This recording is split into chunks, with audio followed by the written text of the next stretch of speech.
Well, g'day. One of the things I wanted to talk to you today about was the wrestling that we all do in life with the troubles, the tribulations, the sufferings, the challenges, the ups and downs, the highs and lows, wherever you want to put it, of living this life. And we all have them. It's something that we all have to find our peace with, make our way through, overcome, and sometimes just accept.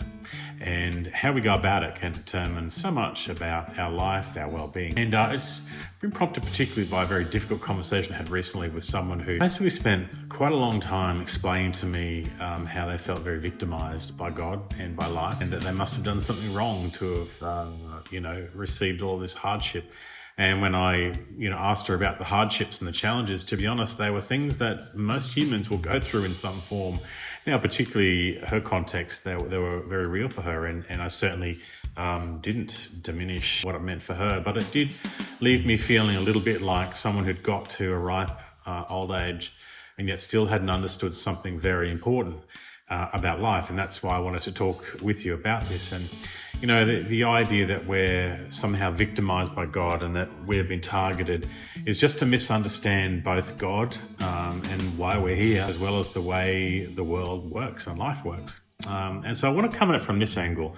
I want to come at it from the idea of a reading from Galatians chapter 6, verse 7. So I'm going to read it to you. Do not be deceived. God cannot be mocked. A human reaps what they sow. Whoever sows to please their flesh, from the flesh they will reap destruction. Whoever sows to please the Spirit, from the Spirit will reap eternal life. Let us not become weary in doing good, for at the proper time we will reap a harvest if we do not give up. So there's this idea of, there's principles alive and well in the universe that God has created. A good one might be gravity.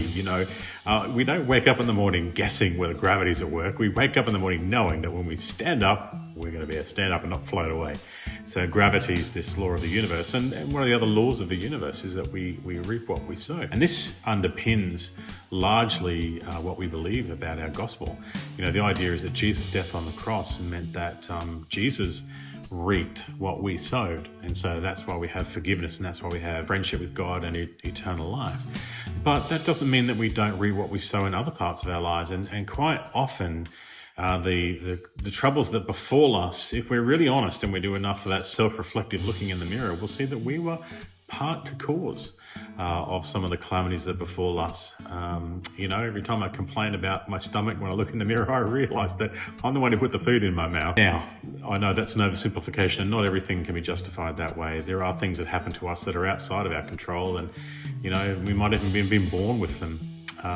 Disabilities, health problems, sometimes external forces, war, companies collapsing, all sorts of things can impose tribulation on our lives. So I'm not suggesting that everything is reap what you sow, but we can't avoid completely our personal responsibility for some of the things that happen in our lives. And it is important, particularly when we're trying to deal with issues of anxiety and depression. And, although some of the causes for those things can be outside our control, some of the causes we actually can exercise some control over. And we can, work on emotional regulation. We can get counseling. We can change our diets.